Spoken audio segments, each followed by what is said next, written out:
구약성경 602페이지입니다. 열왕기하 602페이지 열왕기하 23장 1절에서 3절 세 절인데 부피는 좀 있어요.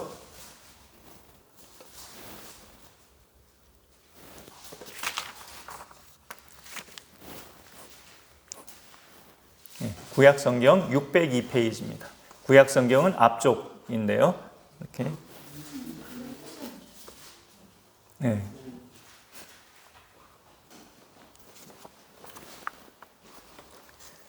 일단 같이 읽어보겠습니다. 보시는 분들은 23장 1절에서 3절 시작. 왕이 보내 유다와 예루살렘의 모든 장로를 자기에게로 모으고 이에 왕이 여호와의 성전에 올라가매 유다 모든 사람과 예루살렘 주민과 제사장들과 선지자들과 모든 백성이 노소를 막론하고 다 왕과 함께 한지라. 왕이 여호와의 성전 안에서 발견한 언약책의 모든 말씀을 읽어 무리의 귀에 들리고 왕이 단 위에 서서 여호와 앞에서 언약을 세우되 마음을 다하고 뜻을 다하여 여호와께 순종하고 그의 계명과 법도와 율례를 지켜 이 책에 기록된 이 언약의 말씀을 이루게 하리라 하매 백성이 다 그 언약을 따르기로 하니라. 아멘.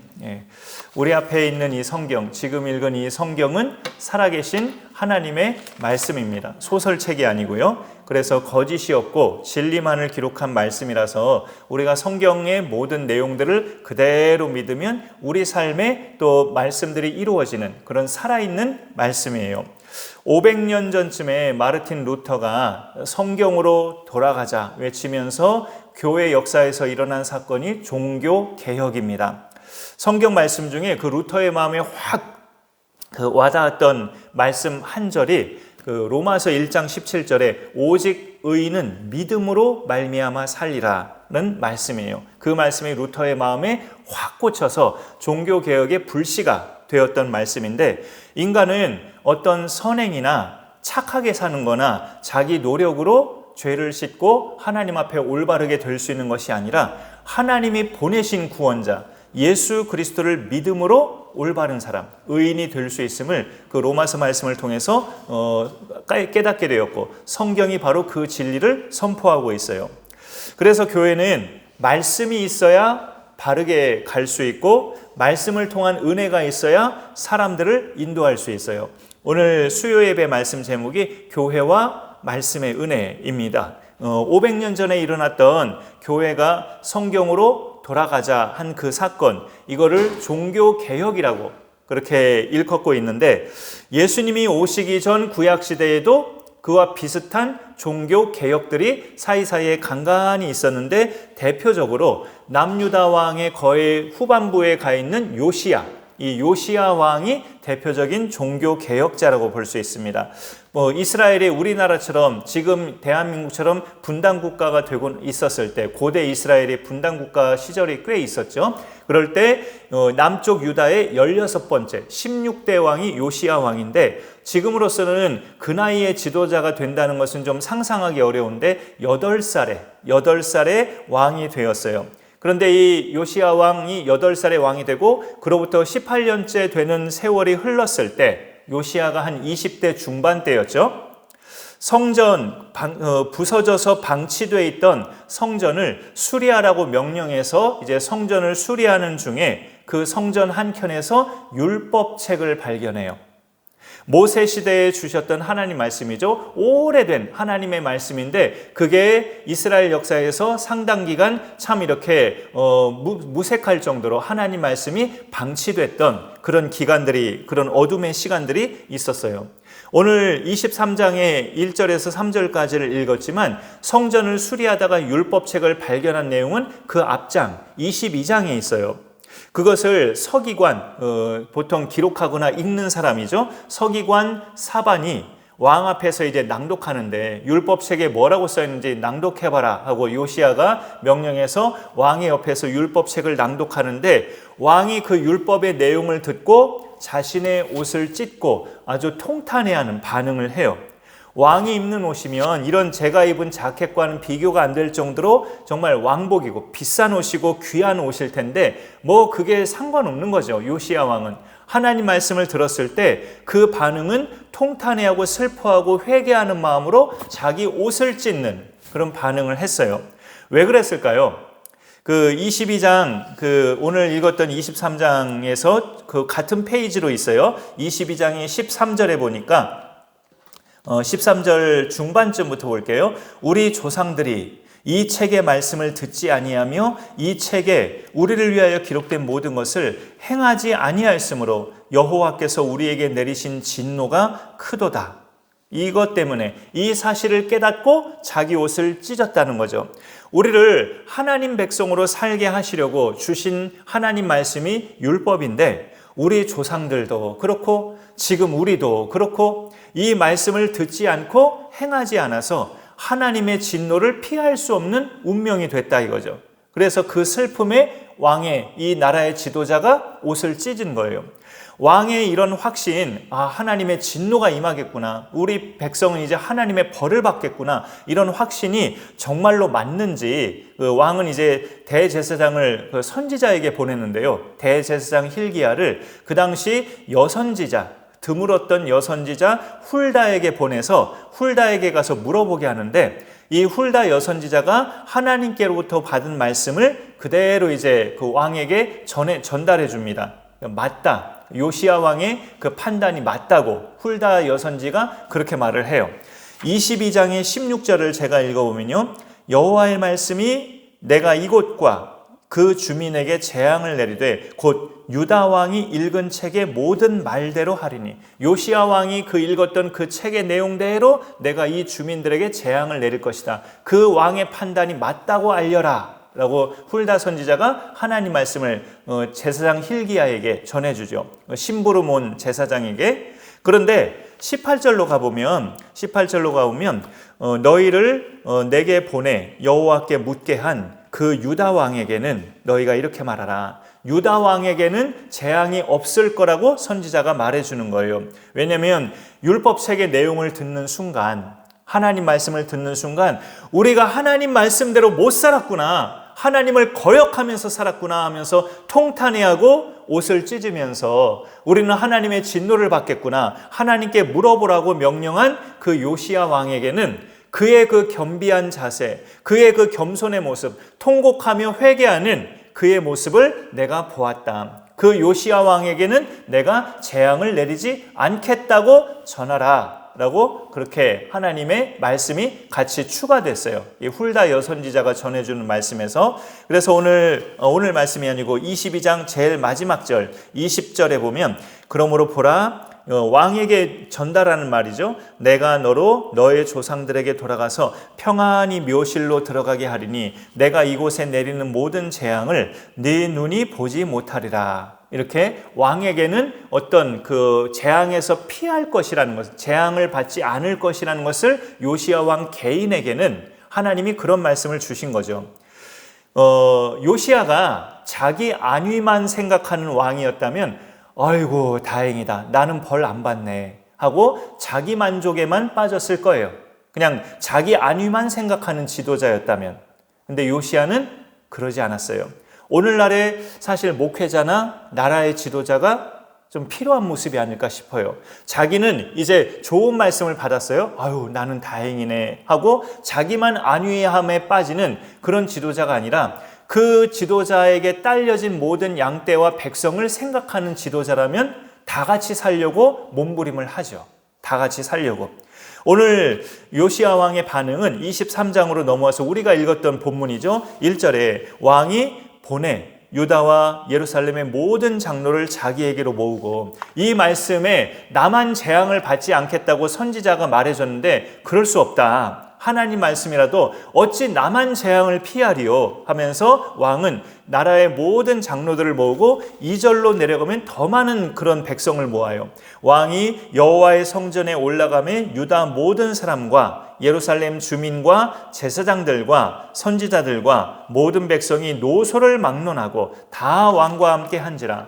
불러 모을 만한 백성은 최대한 다 불러 모아서 왕궁 앞에 모이게 한 거예요. 왜요? 자기가 들은 율법의 말씀을 그 백성한테도 들려주려고. 이게 나만 듣고 이게 구원받을 말이냐? 너희도 듣고 같이 구원받아야지.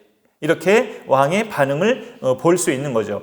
구원을 간절히 원하는 사람은 이게 확실해요. 구원을 간절히 원하는 사람은 자기만 구원받지 않고 자기와 관련된 모든 사람이 구원받기를 원합니다. 구원을 간절히 바라는 사람, 하나님의 구원을 간절히 바라는 사람은 나만 구원받는 게 아니라 내 아버지, 내 아들, 내 자식, 내 배우자, 내 부모, 내 친척, 내 사촌, 적어도 내가 아는 모든 지인들이 같이 구원받기를 간절히 원한다는 거죠. 요시야의 마음에 그게 있었어요. 우리가 여호수아서에도 보면 종종 말씀드렸지만 그 이스라엘 사람도 아니었고 직업은 또 그나마 또 그 직업은 기생이었던 그 라합이 하나님에 대한 소문을 듣잖아요. 하나님에 대한 소문. 그 바산왕 옥을 이스라엘 그 연약한 백성이 물리치고 홍해를 건너고 그런 그들이 믿는 하나님에 대한 소문을 듣고 두려워하는 거죠. 그 하나님의 백성이 조만간에 우리 여리고성을 점령할 거라는 소식을 듣고 라합이 두려워서 내가 그 하나님의 백성들에게 항복해야겠다 마음의 결심을 하는데 때마침 이스라엘 쪽에 정탐꾼 2명이 자기 집에 온 거예요. 이게 웬 은혜냐 하면서 그 정탐꾼을 숨겨둔 대신에 그들에게 대가를 요구하죠. 내가 오늘 당신들 목숨을 구해줬으니 당신들이 이 땅을 정복하러 오는 그날에 내 부모와 내 남녀 형제와 그들에게 속한 모든 사람을 살려주라. 여호수아 2장에서 그 라합이 뚜렷하게 그렇게 요구합니다. 내 부모와 내 남녀 형제와 그들에게 관련된 모든 사람을 그날 정복하는 그날에 우리 일가족을 살려달라고 그렇게 라합이 요청해요. 이 말은 무슨 말일까요? 이제부터 우리 일가족은 이스라엘 백성으로 살겠다. 이스라엘 사람으로 살겠다는 말이에요. 그 말이 무슨 말이에요? 하나님 믿는 백성으로 살겠다는 결단이에요. 그 기생이었던 라합이 하나님에 대한 소문을 듣고 내가 그 하나님께로부터 구원을 받아야겠다는 마음이 생겼는데 자기만 구원받을 것을 원한 게 아니라 자기와 관련된 모든 일가족이 구원받기를 원하는 마음이 그 라합의 마음속에 있었다는 거죠. 오늘 말씀에 나오는 요시야 왕도 마찬가지예요. 하나님께서 요시야에게는 내가 너에게는 평안히 묘실로 들어가게 할 것이다. 이 백성에게 내리는 모든 재앙을 너는 안 당할 거야. 너는 옷을 찢고 참회하고 회개했으니 너는 이 재앙을 안 당하리라 했을 때 요시야는 자기만 구원받는 것을 원치 않았어요. 백성은 재앙받아 멸망받게 생겼는데 나만 구원받아 뭐하나. 백성을 생각하는 그 왕의 마음을 우리가 요시야는 가진 겁니다. 오늘날의 많은 나라의 지도자들과 교회 목회자들, 교계의 지도자들이 이런 마음을 품으면 그 산하에 있는 모든 양떼들과 국민들이 얼마나 정말로 살게 될까라는 생각을 가져보게 돼요. 하나님 마음에 합했던 다윗의 모범을 따른 왕이 이 요시야 왕이었어요. 그래서 자기가 율법의 말씀을 들었던 그 말씀을 이날 모인 자들 모두에게 똑같이 들려줍니다. 그리고 나서 선포합니다. 3절에 왕이 단 위에 서서 여호와 앞에서 언약을 세우되 마음을 다하고 뜻을 다하여 여호와께 순종하고 그의 계명과 법도와 율례를 지켜 이 책에 기록된 이 언약의 말씀을 이루게 하리라 라고 왕이 선포를 해요. 죄인들에게 생명과도 같은 것은 하나님 말씀인데 하나님 말씀이 그것도 하나님의 백성이었던 이스라엘 그 나라에서 그것도 하나님의 임재를 대표하는 성전 안에서 오랜 세월 동안 그 생명과 같은 하나님 말씀이 방치됐다는 것은 참 기가 막힌 일이에요.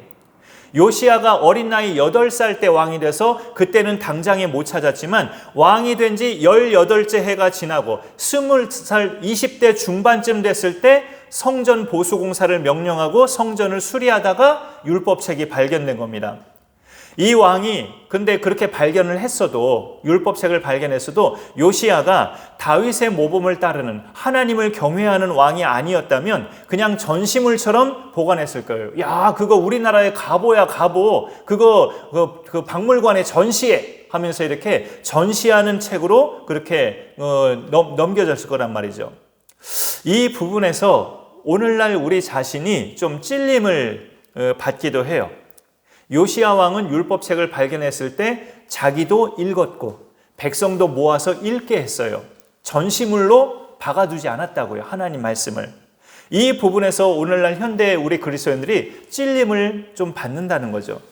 성경을 꾸준히 읽으시는 분도 계시지만 오늘날 그리스도인들 대다수는 성경을 잘 안 읽죠.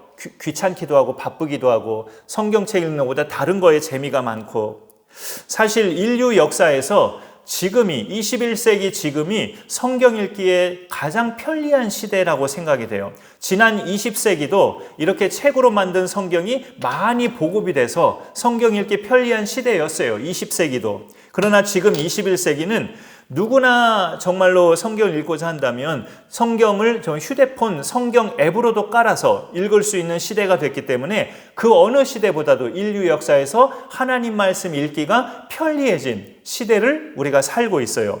그럼에도 우리는 그 옛날 성전 어딘가에 방치되어 있던 율법책처럼 하나님 말씀을 방치하면서 살고 있기도 하죠. 성경으로 돌아가자 했던 종교개혁과 온 백성을 모아서 그들의 귀에 하나님 말씀을 들려준 요시야 왕의 개혁은 지금도 계속 필요한 정말 개혁이죠.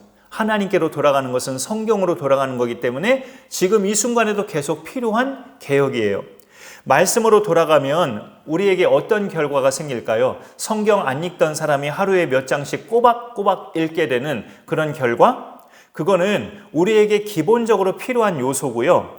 말씀으로 돌아갔을 때 진정한 결과는 그 말씀을 따르게 된다는 거죠. 그 말씀을 따르면서 살게 돼요. 3절 제일 끝에 보시면 3절 제일 끝에 백성이 다 그 언약을 따르기로 하니라 라고 말씀이 매듭짓고 있어요. 성경으로 돌아가야 할 이유는 이 성경만이 뭐가 죄인 줄을 알려주고 그 죄를 어떻게 용서받을 수 있는지를 알려주기 때문에, 또 그렇게 해서 구원받은 사람은 어떻게 살아야 하는지를 알려주기 때문에 우리는 성경으로 돌아가서 그 모든 것을 명확하게 알고 살아야 돼요. 죄가 무엇이고 그 죄를 해결하는 방법이 무엇인지 그 부분에 있어서 절대 빠질 수 없는 대상이 예수 그리스도시죠. 우리의 죄 문제 해결을 위해서 이 땅에 오셔서 십자가에서 하나님의 형벌을 대신 받으셨어요. 그래서 누구든지 저와 포함해서 여기 오늘 오신 분들도 또 교회 밖의 사람들도 누구든지 예수님을 그리스도로 구주로 믿으면 죄를 사함받고 하나님의 자녀가 됩니다라는 복음이 말씀 속에, 성경 속에 들어있단 말이죠. 그래서 우리가 성경으로 돌아가면 복음도 정확히 알고 그래서 구원받은 사람으로 살아가게 되는데, 죽기까지, 하나님 나라 가기까지 이 땅에서 구원받은 사람으로서 어떻게 살아야 할지 사는 방식도 성경에 나와 있죠. 나를 구원하신 예수 그리스도를 드러내면서 사는 것이 구원받은 자들의 인생의 목표요, 목적이 됩니다. 요시야 왕이 율법책의 말씀을 들었을 때 회개하고 옷을 찢고 통곡하면서 구원받은 자의 모습을 보였는데, 그런 사람은 자기만 구원받는 걸로 끝나지 않고 자기와 관련된 모든 사람이 구원에 이르기를 원해요. 이 시간도 우리가 예배드리면서 말씀을 나누고 있는데 우리 교회에 그런 말씀의 은혜가 커지기를 소망해 봅니다. 말씀의 은혜가, 사람 수가 적더라도 말씀의 은혜가 커지기를 원해요. 그럼 말씀을 들을 때 내 귀에 들려지게 해달라고 하나님 앞에 기도하면서 말씀을 우리가 같이 들어야 돼요. 하나님, 오늘 제가 이 예배의 자리에 왔는데 오늘 증거되는 말씀이 내 귀에 들려지고 정말 이해되고 그 마음속에 믿음으로 받아지는 말씀이 되게 하옵소서. 그렇게 기도하면서 내 귀에 들리는 말씀, 또 예배 때 듣기만 하는 걸로 만족하지 않고 내가 읽어보고 더 나아가서 이 말씀대로 내가 살리라 결단도 하면서, 그렇게 하면 말씀의 은혜가 우리 가운데 퍼져가는 거예요. 듣기를 힘쓰고 또 보고 묵상하고 그렇게 느낀 대로 깨달은 대로 내가 이 말씀대로 살리라 결단하고, 그런 말씀의 은혜가 우리 삶에 커지고 우리 마음속에도 커지게 돼요. 그럼 모두에게 그런 은혜가 퍼지기를 정말로 소망합니다. 그러면 나뿐만이 아니라 나와 관련된 모든 사람도 하나씩 하나님께로 돌아오는 역사가 일어납니다. 그런 역사를 꿈꾸면서 비전으로 품으면서 계속 말씀의 사람으로 하나님 앞에 한 발짝 한 발짝 그렇게 힘차게 나아가 볼 수 있기를 간절히 축원합니다. 제가 기도하겠습니다. 하나님 감사합니다. 오늘도 또 주의 말씀을 이 시간에 함께 나누게 하시니 감사합니다. 교회와 말씀의 은혜라는 제목으로 그 옛날 구약시대 요시야 왕이 정말 성전에서 발견된 율법책을 읽고 하나님 말씀대로 우리가 살지 못했구나, 우리가 하나님의 진노를 받겠구나 깨달으면서 자기뿐만 아니라 온 백성을 모아서 그 하나님 말씀을 들려주고 하나님께로 돌아오기를 촉구한 그 종교 개혁을 우리가 오늘 말씀으로 보게 하시니 감사드립니다. 이 시대에도 우리가 계속 살아계신 하나님의 말씀으로 돌아가서 진정으로 나 자신의 개혁과 교회의 개혁과 이 나라의 개혁과 모든 분야의 개혁들이 하나님의 살아계신 말씀을 통해서 그리스도인들을 통해서 온전히 이루어져 갈 수 있도록 성령님 함께하여 주옵소서. 한 주간에 우리의 삶도 그렇게 말씀과 동행하며 하나님과 동행하며 나를 구원하신 예수님과 동행하며 우리가 천국 갈 때까지 우리 신앙생활을 이끌어 주실 성령님과 동행하며 그렇게 살아가는 저희들 되게 하여 주옵소서. 예수님의 이름으로 기도합니다. 아멘. 오늘도